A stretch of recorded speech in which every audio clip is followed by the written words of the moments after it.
so comfortable. Well, you should be in You just need to prison. shake him. You should be in prison. We bailed you out. We bailed you out to come and play this season. You're out here disgracing us. You should be in prison. You facing charges.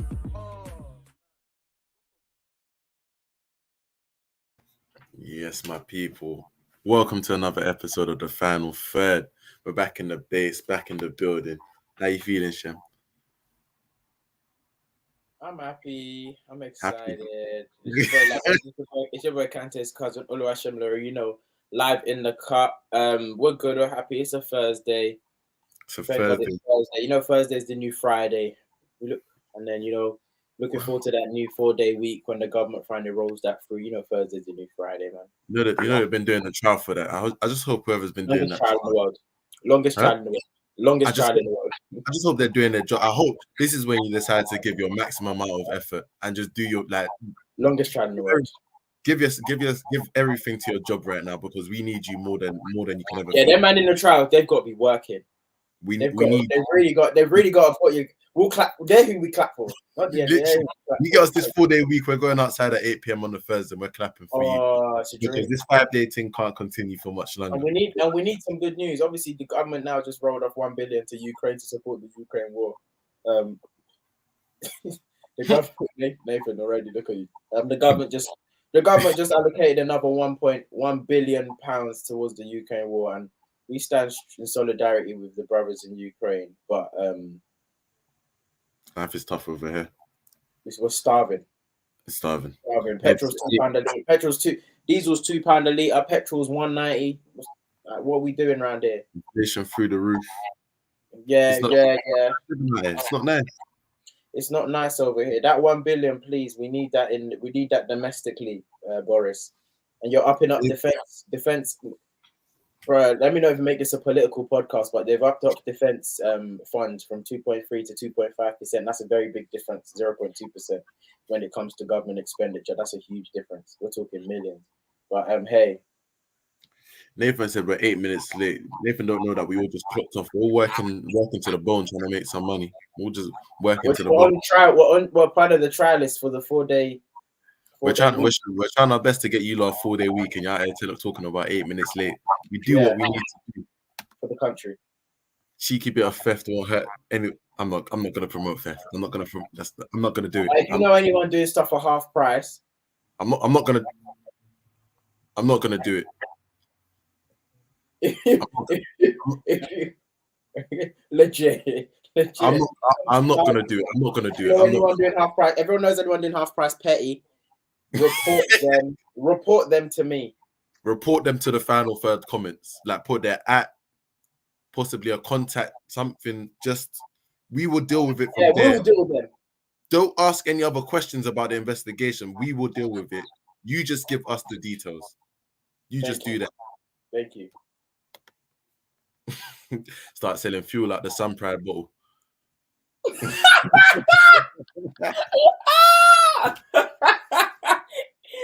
Oh man, the 2-for-1 Sun Pride, just that £2 for £1, easy money. Shem's calculating amortization and that money man Shem. You don't know. Shem be on his books. Last comment from Nathan before we get into the football. Look at the last comment because that is a talking point. Jesus wept. But Magnum is £6, £6.49. I saw it. You didn't see it on Twitter. You haven't seen it. £6.49. Magnum now is £6.50. No, I refuse to believe it's £6. I'll get a picture. Nathan, get a picture up. Drop it. Oh, you can't drop pictures in the chat. But Magnum is. I'll send you the tweet back. Magnum is £6.50. Yeah, for a Maggie. Yeah, Magnum is. That's rude. Because we used to get Maggies for £3. We used to use the Freddo bar as to judge inflation, but now it's the Magnum as we growing older. The Magnum used to be at one point £2. A Magnum was £2.50. If it was £3 in your local boss, man, like, boss, why is the Magnum £3? Then it became £3, but now it's £6. I saw it on £6.50 in the local shop, and I was thinking, this is slimy. I don't want to live in a country that the Magnum £6.50. It used to be a country. That's your top up drink. That's what you start the night with. You're talking about £6.50. Magnum or a Cherry B. All right, man. Let's get into this business because we got to fly off to the villa at 9 o'clock. So it's all going off at 9 o'clock. One place I want to start. they're talking crazy on a certain Brazilian's name. They're talking about they're trying to get him out of Paris, city of love. They're not showing the brother much love, are they? Neymar. Apparently, the relationship with PSG and Neymar is no longer like this, and it's more like this. It's separated. They're talking about they need to get him out. GM Mbappe is making decisions now. He's had enough of Neymar taking half the year off and only showing up when he wants to, and he needs a team. He's saying Neymar's not part of it anymore. Biggest team linked so far has been Chelsea. Shem, I want you to tell me, PSG, Neymar, Mbappe, who are the biggest winners and losers from a potential deal? I would say this. The Neymar thing, it really doesn't surprise me because something had to give with the amount of money PSG are actually offering Mbappe. I feel like this is not orchestrated by the fans and the love lost between PSG and Neymar, but it's something that maybe Mbappe, or they may have mentioned to Mbappe prior to him signing his deal, because something's got to give in terms of, obviously there's an abundance of money at PSG, but still, if they could get rid of Neymar and really look at how cost effective it would be, who says no at the end of the day? Now, the losers in this, I think Levy is the person that signs Neymar. You think they're the loser? That's Brazil's best, one of Brazil's best ever players you're talking about. Only 30 years old. You think? Yeah, and yes, he's one of Brazil's best ever players, but he's not one of Brazil's most. Ooh, be careful. Most efficient players. Why I say that to say this. You look at, when you're saying greatest ever, you look at Dino, you look at Rivaldo, you look at Ronaldo, you look at Kaká, you look at these, you look at Carlos, you look at Cafu, you look at the level of productivity and what comes at the end of it, and it's like, okay, at some point you could single-handedly say they achieved something or had a huge part to play in single-handedly doing it. I think that's the thing when you say when you include the Brazil aspect of it, it's like, to be a superstar in Brazil, you have to have a moment where you single-handedly carry the team or the nation somewhere. He did that for the Confeds Cup. I hear it, but that's the Confeds Cup. 2014, he was so close. If he didn't get injured against Colombia, that match does not end 7-1 to Germany if Neymar's playing. It does not end 7-1 to Germany. I guess we'll never know. We will never know, but he was on the road to doing something like that in 2014. 2018, he didn't really show up. What was it? Belgium that knocked him out. And I guess like 2022 is his last real chance to sit. So I agree with you in the sense that he hasn't shown up on the biggest stage for Brazil. But I'd say the biggest loser is the person that signs him, because you need to, if you're getting any player on those wages, yes, you're going to get in shirt sales and what you bring. So you're going to make the money back eventually. But at the end of the day, we love the sport because it's about the football. And is Neymar going to get you, for example, if you're Chelsea, is he going to get you a Prem? No. Obviously, one player is very difficult. It's very difficult for one player to single-handedly get your Prem. But what you add a Sterling and you add a Neymar, you don't think that tips the balance somewhat? No, they go from third to third. That doesn't. They go from third to third. They go from third to third. No, they don't. They go from. But if they get Neymar, it's Neymar and Raphinha. They get Neymar and Raphinha. They get Neymar. Why not Neymar and Sterling? Sterling's definitely coming. They're signing Raphinha, right? They did. Everyone was calling Arsenal because Chelsea swooped in and signed Raphinha. So don't remove him there. They get Raphinha, who's world class apparently, and then they get Neymar. Do you get what I mean? They get Neymar, the world class Raphinha, and they get Neymar. That takes them from third to third with the way Liverpool and Chelsea are, with the way Liverpool and City are. That takes them from third to third, and it makes them better. But there was already a gargantuan gap between second and third. It just closed the gap. I don't know, man. I think the biggest, I think PSG. Let me get some of the comments up first, actually. So Nathan says if PSG sell Neymar, they are effing stupid because Messi's just there to vibe, and Mbappe, we have to see him without Neymar and the UCL, and he's very spooky. I'm not gonna give you that UCL point because Mbappe nearly took PSG past Real Madrid by himself, essentially. It was very much a case where Mbappe was the best player on the pitch, both legs, and Real Madrid did a Real Madrid and they went through. So I'm not going to give you the UCL point. But at the same time, Neymar and PSG without Neymar is a different proposition. And he's not the same Neymar that he was at Barcelona. And even his early days at PSG where he was he's lighter, he's more agile, but it's still we need They to get rid of Neymar. They get rid of Neymar. They get Salah for half, not half, and but a lot less. he doesn't have the same impact. I'm sorry. Salah doesn't get more goals than Neymar. In terms of moving them in the Champions League, he doesn't move them in the Champions League. He doesn't move them. He doesn't move the needle for them in the Champions League. I'm sorry. League on, they've won it. That's not what they're looking at. Does he move the needle for them in the Champions League? I don't believe so. I believe people are being very, very disrespectful to the name of Neymar. I think people forget what a Neymar is and what a Neymar can bring to your team. Listen, I'm thinking in terms of financially, yeah. Because Neymar, they're better with him, but it's just financially, it's a lot still. From what they offered him, definitely it's a big contract for whoever signed. If Chelsea take him on, you're going to be paying north of 400. Probably like 400 or 450. Yeah, you're going to be paying somewhere around there, and that is a lot.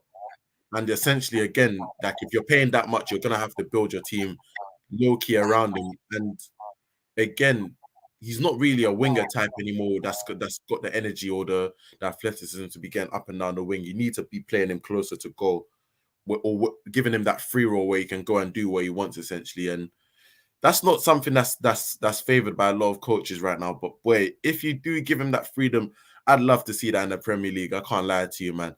I just love to see Neymar in the Premier League, even if it's just to shut up some of those. He wouldn't be able to do it in the Premier League. Shouts. You know he gets those shouts so much that if he was to come to the Premier League, he wouldn't be. I'd love him to come to the Premier, even if it's for Chelsea. I'd love him to come and shut those chants down.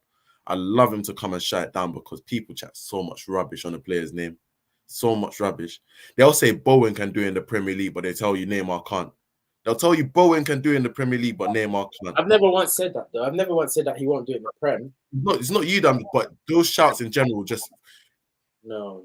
Throughout his career, it's always been. People need to stop putting a like ribbon on the Premier League. Like it's not. Yes, it's fast. Yes, it's a bit stronger, but it's not like people need to understand this. Several men that can't make the Spanish team or play in Real Betis or play in like 8th or 10th place, they come and body the Prem. Perfect example. Obviously, it's not linear and things don't work like that in football because certain leagues suit certain players. But David Silva was not a big boy in Spain. Let's never forget this. David Silva was a pickney in Spain. Do you get what I mean? An absolute pickney in Spain.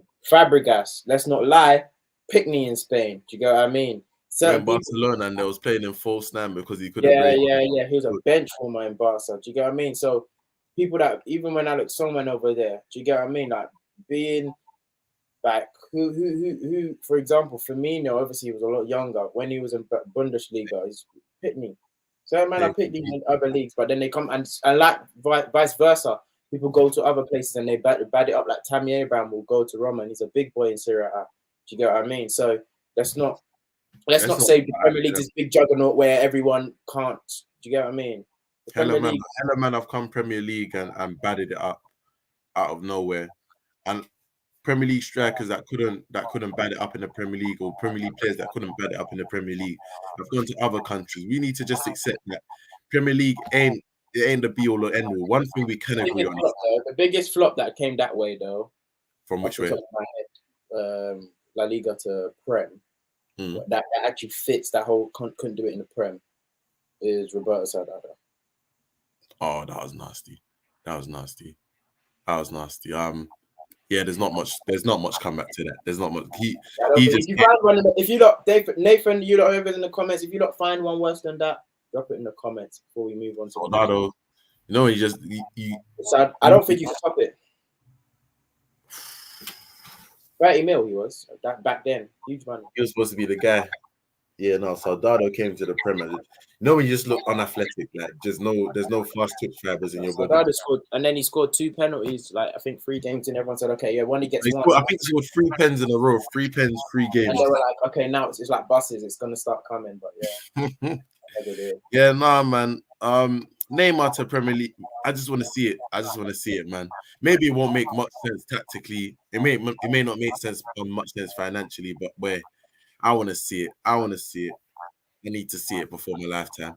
I feel like it'll be perfect for Chelsea or a Newcastle. I think those are the two teams. I think Newcastle will be a fantastic move for them in terms of filling up their stadium, in terms of intent. And Newcastle don't need no help. Be fair, Newcastle don't need no help filling up their stadium. No, but like in terms of like making Newcastle a juggernaut to the world, because to us they're just like it's just funny. The whole Newcastle project right now is hilarious. But to take it a bit more serious, if they get Neymar, imagine Neymar and Saint Maximin. Oh my God. What's getting done? No work's getting the Neymar and Saint Maximin. It's gonna long day from the fullbacks. Just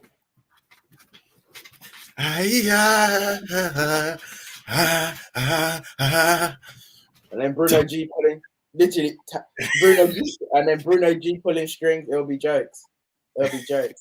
Hey man, if I get to see Neymar play in South London I'll go St. James's. I'll bring you through. I'll give you the G pass to come through. What? I'll give you the G pass. You ain't ever been that high up the country. I'll give you the G pass to come through. You ain't ever been that high up the country. I'll make sure you're safe in South London. You tripped up to Manchester now. You think you travel? Move. I'll make sure you're safe in South London. I'll do that. I'll do that. You can never come, Ken. It's funny because I've just been in Gravesend Stadium, so I've been Ebbsfleet, and you know that. You know. Right. So where we going next? Let's talk Raphinha, man. You talk Raphinha, man. Everyone say it. You know, hold it. Court A. I don't think, generally speaking, I think it's funny. Like the tweets are hilarious, but I'm not bothered. It's funny because hella Arsenal fans were selling Saka down the road, Martinelli down the road, Smith Rowe down, saying, yeah, Raphinha's better than these lot. He's gonna come in and improve us. Hella Arsenal fans, you know Arsenal fans just excited off the rip. You know how funny? I saw one tweet. It said, "So Arsenal fans admitted that Raphinha is better than Saka for no reason." Do you know how funny it was? Literally saw their own guys down the line, just off the basis. Yeah, Raphinha is gonna come. Don't worry, he's gonna come. Nah, don't even work like that. Yeah, man. Nah, Raphinha. But the thing is, he's stuck in Chelsea as well now, which is even funnier because Chelsea no winger in their right man will go to Chelsea right now. That's why I think even Sterling's. It's toxic for attackers right now. Why would you go there? It doesn't make any sense. Respectfully, same thing with Man United right now. If you're at a better team, sorry, you don't want to go there. But Sterling, no, but Raphinha, the Chelsea. It's funny because they said Chelsea sucked us, but I knew it wasn't. If he's okay, then let's see him in the shirt. And the thing is, I'm not mad at all because it's like I'm not. We spoke about it the week before about what I felt on Raphinha, and I was like, okay, cool, just add quality. But okay, they sucked him. So is that quickly moving before? We're gonna stay on Chelsea quickly, but if I'll ask it later. But yeah, it's looking like Raphinha. Ask it. I was gonna say, is there attacker that because it does seem like you still need to reinforce your attack. Is there attacker? Yeah, I feel like because, like you said, the centre forward market is awful. The striker market is awful.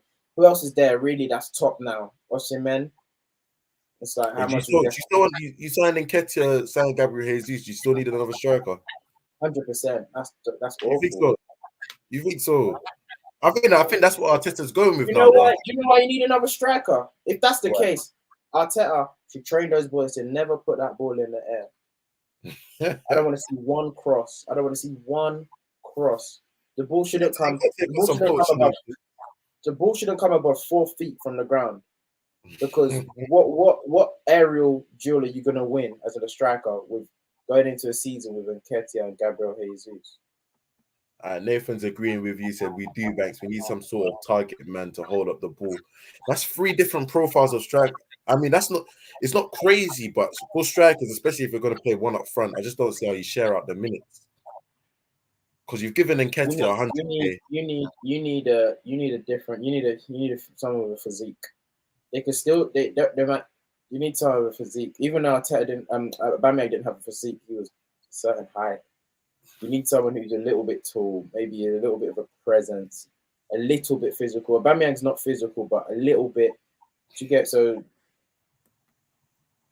That's what I'm saying. It can't go above head height. No, it can't. It can't. Not with those strikers on the pitch. I think you'll be better off signing like a versatile forward, like a winger type Yeah, forward.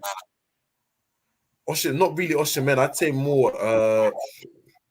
Not obviously not this person, but a Mane type that has the threat in behind. Could play in that false nine up front position, but I don't see how another striker necessarily benefits you if you can't share out the minutes. Because Nketiah is going to need to get his. Gabriel Jesus is going to need to get his, and then you're left with. That is not our business. Our business is to play the best person in the position, and then win. No one. It's only when it comes to Arsenal people care about like sharing minutes. I don't care. It's fit though. It's fit though as well. Dzeko for a season. Are you messing with that? Says no. Huh? Who says no? He says no. I don't think anyone says no. No one says no. I don't think anyone says no. Dzeko gets you 15.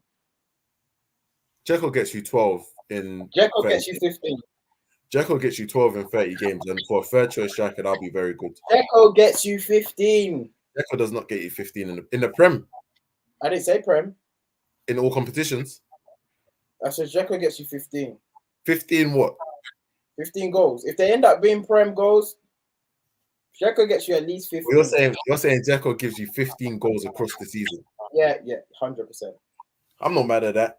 Dzeko still knows where the back of the net is. He's older though, so I'm not sure by his long like. Dzeko gets you 15. Let Dzeko play 10 minutes of every Prem game. 10 minutes of every 10 minutes of every game, and he's getting you 15 goals across the season. 100%. I don't know, man. The muscles, when you get older, the muscles get colder. You need some time to warm up. Dzeko, I'm not saying anything else. I've said it 6 times. Say less. Arteta, if you're watching, go put that contract to Dzeko. You know what lavish feels like. You know what lavish feels like. Let's quickly talk about them lot across the way from you lot. Tottenham Hotspur. Tottenham. Oh, you talk about Tottenham? Tottenham. We talk about Tottenham. Tottenham. All right. He is the funniest guy. Tottenham. Nah, his reactions killed me. They're closing in on the double signing of Jed Spence from Middlesbrough for about 15 million, and then Richarlison from Everton for around about 60 million. Let's go to the Brazilian first, Richarlison. What are your thoughts on that move? What are your thoughts? 60 million for Richarlison. I've previously on a radio show said Richarlison's decent, he's good, but never in my life, never have I in my life, maybe they got it from Dubai, have I seen such a good fake watch. You know the ones. How fake is the watch? Why is the watch fake? How fake is the watch? Like the Rolly ticks, but you could barely hear it. You know the ones? The Rolly is ticking. Like, wait, hold on, let me hear that, Max. Wait. Oh, that's your fake. That's a good fake. fake. That's a good fake. That's a good fake. That's Richarlison. That's Richarlison right there. Like, so for me, Tottenham getting Richarlison is like, it's like, okay. Like a lot of people, you can disguise a lot of people with that, with what you got there. But at the end of the day, that watch is still fake. I always say, I don't know how Richarlison is a steady Eddie in the Brazilian national team. I just don't know. It confuses me. It's dog. It's dog in him. It's the dog. He's dogging you. He plays with that dog. He's got that though. He's got that, and it's so loud. That's why you can't hear the ticking. That's why you can't hear the tick. But that is fake. That is a fake. That is 100% a fake. Yeah, do you get what I mean? I don't know. Like, what do you think? Well, you lot know me. I've always had a soft spot for Richarlison. Again, maybe that's just my hard-working nature. Why I respect on the football pitch. I've always liked to hard work. I've always liked someone that's gonna fight for the team. I think there's a good player there, but buying him as the backup for me is the biggest issue. I think he's a quality player, and I think he can bring a lot to a team. He's played in bad Everton teams. He played in bad Watford teams, and he's always shown out as the best player. That's something that's an important trait for me. In whatever bad team he's played in, he's always looked like the best player. Like some players can go to a bad team and just blend in and they take on the environment and they become bad themselves. More time he stands out. My thing with him is that I feel like he needs to be a 30, 40 game a season type of player. Why does it get more of a runner game? Yeah, like I feel like he needs that. I feel like he needs that run of games. He needs that momentum. He needs that, like, he needs to know that he's playing. He needs to have that fight, knowing that he's gonna get to go at centre backs every week. I feel like if the role that it looks like Tottenham's front three is locked as Son, Kane, and Kulusevski. Is looking like that. I'm not 100%. He could break in, maybe not, but it's looking like that's their front three. And if you're bringing him in as an impact player off the bench, or if you're trying to give him the secondary minutes, sort of, I'm not sure he works best as that sort of player. I think he needs like the hunger to play every single week to bring the best out of it. So they would have Kane, Son, Perisic, Kulusevski, and Richarlison as like a 5 play. So I think Perisic is coming as the wing back. And then Verge. Also, Perisic is going to be a wing back. So what's Jed Spence? Wing back as well. Oh, they're just trying to load all the positions. Okay. I don't know. I feel like, okay, it works. So 4 of them in that position. And Verge as well, obviously, and Lucas Moura. Verge, yeah. I'm sure there'll be enough minutes to go around, but to get the best out of Richarlison, my only thing is I feel like he needs to be on a consistent run of games. That's my thing with him. Like, I'm not sure you get the best out of him by. Was his best spell at Watford or Everton? Everton. I think he's improved as a player at Everton. Okay. And they're different types. Like Richarlison at Watford was very much a winger type. I think it was more flary at Watford. It was more of a winger, more going at players. But at Everton, he's developed into a striker. His hold-up play, link-up play has improved, and he's definitely become more of a striker. But his facet, I think the better player has definitely been the Everton Richarlison. Okay, so I would the only Spurs have done mashed a lot of work in this window. Obviously, Perisic, they're gonna get Jed Spence apparently. They're onto Richarlison, but for me, Basuma is the one that I thought they did. That's great business they did there. I'm sure Tottenham are taking a risk, obviously, because the case is still up. But no, it's done now. Got cleared. Oh, we got cleared today? No, yesterday. Okay, fair enough. Great, good start. I don't think they signed him without knowing that he's getting cleared. To be fair. Oh, okay. If that's the case, then I feel like everybody else slept on the job because I thought that was a big question mark on it. His case, the allegation case. Slept. For 25 mil. So, and I'm sure he rises. I don't think he's gonna one of them people because it's so natural how good he is. It's like gives me the Dembele. He used to give. It's just like Dembele. It's exactly like Dembele. And it's going to be such a natural transition. Like a Brighton team that he was the best player in, and he always looked to step above. Last couple of years, he's always looked to step above Brighton. Now he's their best midfielder, and now he can show you what all you people that think Højbjerg is good. He will show you what a good midfielder is. Yeah, because he'll show you really what a good midfielder is. He's a top midfielder. Now he goes there as their best midfielder. Should really start every game. There's no question about it. First, after Harry Kane and Son, next name on the team sheet. He's so good, and it's annoying now because you can't like him as much anymore because he's at your rivals. But does all this get Spurs to the promised land? That's my next question. That's my next question for you. So you said you like the Basuma deal. I'm so on the Richarlison deal. What about the rest of their moves? Jed Spence potentially, Ivan Perisic, potentially Longley at centre back, and then I think that's it. And Forster as a backup keeper as well. What do you think? Fraser Forster as a backup. What do you think those moves do for Tottenham?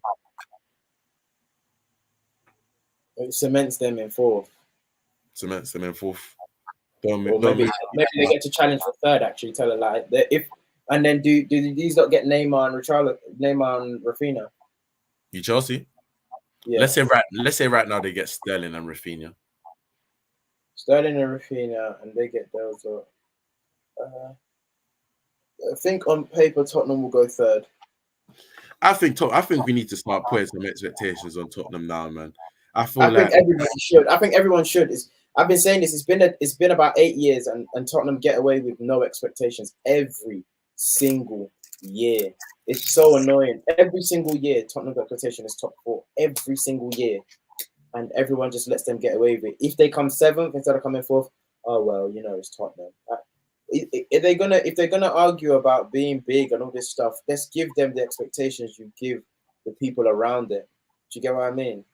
And I think, especially with the transfer window Conte is getting, I'm gonna hold fire just a little bit to see what else they're doing in the transfer window. But right now, Conte is getting the names and the players that he wants. It's it's not unfair to start asking them to, even if they don't come second or first or whatever. They should, for me, they've got the manager, they're getting the players. They should be putting pressure on the top 2. I don't care. I feel like they should. You go from 4th. Now the next step up, if you get your players and you've got your manager, you should be putting pressure on the top 2. Otherwise, what are you here for? What are you actually doing there? You just here to. That's what I'm saying. Tottenham is the biggest taking part team in the league. Like, they just take part. There's never any ambition for them to win anything, whether it be a Carling Cup, a FA Cup, a Europa, a Conference League, a Champions League, a Premier League. There's nothing, not by the media. I don't know, but maybe they're fans, but not outwardly. It just they underachieve or they overachieve by getting 4th or 3rd. Then they underachieve by getting 5th or 7th, and then it just rolls over. There's no complaint. There's no cry. The media don't hold them accountable, and I feel like it's because they're just a Harry Kane team, and obviously he's the England captain, and it is so loved by the media. It's so weird to me. It's so weird to me. They used to do it to Chelsea, but at least Chelsea would go 3 seasons and win a major trophy. But Tottenham, they do it. They say Tottenham had a title race the Leicester season. No, they didn't. They say Tottenham had a title race when they had the Battle of the Bridge. No, they didn't. But they just held to that, or they got to the Champions League final. And so it's about what you win. And then even that being said, the season after, they had this glorious achievements that we always draw upon. The next season, when they significantly underachieve, everyone just was like, okay, anyway, it's Tottenham anyway. That's not fair. Just hold them to the same standard to the people you try to compare them at when they do well. All right, man. Let's get into some listeners' questions before we head out. Only a short video today. Quickly, what would be a better signing for Chelsea, Raphinha or Dembele? Taking into account Raphinha, Dembele is asking for around 400k a week. Raphinha, bad deal. Dembele, can you play 25 Prem games? Damn. Can you play up to 25? You had a large portion of Dembele stock once upon a time. How I much? do. But how dare you after 400? You get what I mean? Is he on a free? He's on a free. Oh, okay, that makes sense now. Sorry, I thought they had to pay, and then but still, okay. Dembele doesn't get up to 300 from me. He gets 275, and that's it. 275 and incentives for games played. Yeah, and you get the incentives. That's all. I'm not. Dembele gets 275, and that's it. Even if you're on a free, I don't 270 because Dembele, you can't guarantee. He ain't got the legs for it, man. He ain't got the legs for more than 25 Prem games. Probably at 30, 35 all 35 all is a good season for him. Question was asked basically earlier, but is Arsenal losing out on Raphinha that bad? It seems like Buendia all over again to me. I wouldn't say it seems like Buendia because Buendia's I wouldn't say that because Raphinha's watch ain't fake. I'm gonna give him that. As much as I'm just saying the price is all about Raphinha's watch ain't fake. So it's not a Buendia thing. But are they losing out? Not as much because there's other options. Do you get what I mean? There's other options that could give you the same output. The only difference with Raphinha is the wages will be cheaper and he's done it in the Prem. But there's other options still. So you're not really losing out because that right wing market is not parched. Who else? No, in fact, you said Osimhen. You said you want Osimhen for Arsenal. For Chelsea, you reckon there's another? If let's say Dembele or Raphinha. Stop buying wingers. They've got enough. Stop buying wingers. Stop buying wing. Why do people keep suggesting wingers to Chelsea? You ain't got no defenders. Rudiger's left. Christensen's left. Aspilicueta's left. Go get some defenders, man. People keep suggesting wingers. You got Pulisic. You've got Ziyech. You've got Havertz who can play there. You've got Mount who plays there. You've got your wonder kid, Cho, your 5-year wonder kid, Cho, who can play on either. Why do you need more wingers? You have no striker. You have Werner who plays wing now. Who's up front? Why did he keep suggesting wingers at Chelsea? Neymar, Raphinha, Sterling. Why? What? And you can't even play false nine. You're not good at it. You're not good at it.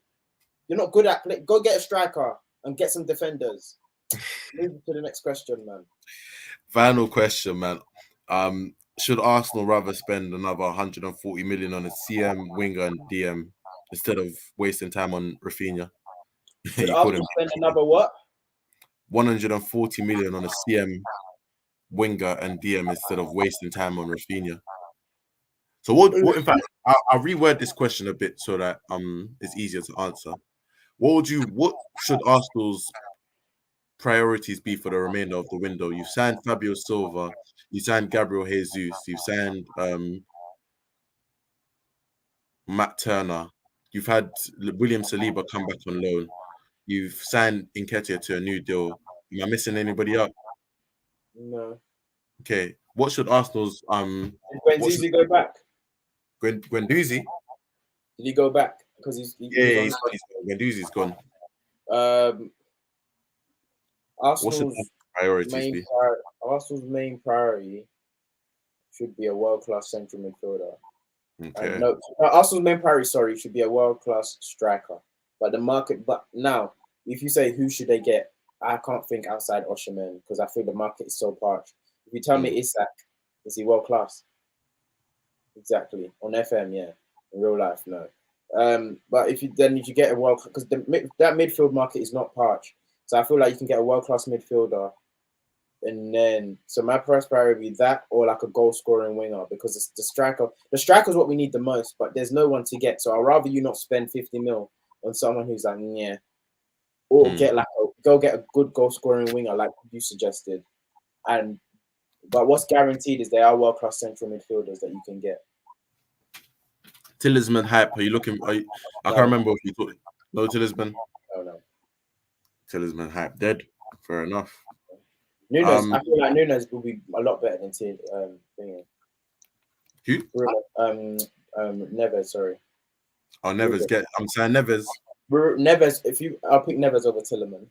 100%. Neves for 40 million or Talisman for 25. Why would that be the price point? Neves still got like 2 years left on his deal. The reports are saying Wolves want 80 million, but I'm assuming that's Neves over Tillemans, 100%. Neves over Tillman. All right, fair enough. I'll take Say that again? No, Neves over Tillman. Just because I feel like the problem with both of them is just for me is the mobility, and that's what we struggle with Xhaka anyway. Yeah, but I think Tillemans. Yeah. You lot go sign a midfielder from France, man. Go sign Fofana or something. You lot been linked to him. It's been light links. The boy that played next to Tchouameni, them are the quality midfield pairing. You don't need some legs in that midfield, man. You can't be doing this. Tillemans. These men can't move. You need legs, and Partey can't move. Sorry, Partey is just no. Partey can move. It's just how long is he gonna move? When he chooses to move, he can move. You know what I mean? But anyway, Sammy's comment, just to use that to sign off. KD news this I think that's breaking the internet right now. KD's a bum. Nets are bums. I think that's breaking. That's what's trending right now. I'm just getting loads of notifications about that. It's a bit wow. Man said these are just really shut down. That's gonna be one of the biggest. Like what you can get back for KD can basically speed up your rebuild. You can fill up the roster because you'll get a quality player. You'll get all the picks in the world that you want. Like, teams are ready to blow up everything just to get KD. So I think KD said both number one seed, please. I'm done. Say that again? What did you say? Nobody in the history of sports has ever recognized the perfect time to run from a grind better than Wanda's son. Hey. Anyway, yeah, KD running from the grind is funny because one thing about KD, he's gonna run from a grind, and you know what? Soft life, soft life. soft life. Soft Because boys. when things get too hectic, Soft sometimes you just need to take a step back and just say, you know what, I'm not paid enough Yeah. to deal with this. Get me I'm into not a here new to job. do this. I'm not here to take care of everybody. Just get me into a new job. And with that, we're Right. gonna sign off for the night. Thank you again for joining us tonight. It's been the final third. Make sure you hit the subscribe button. We've got a top 5 coming up. Ooh, look at Shem. Didn't know about this one. Surprise. A top 5 show coming up. We're gonna make sure to keep you informed on that one. Probably be next week. Make sure you subscribe to the channel. Follow us on the socials. That's the TikTok, the YouTube, and the Twitter and Instagram. The final third. You'll find us. I've been your host today, Banks, joined by Lavish. Have a lovely evening. Let's hit the villa.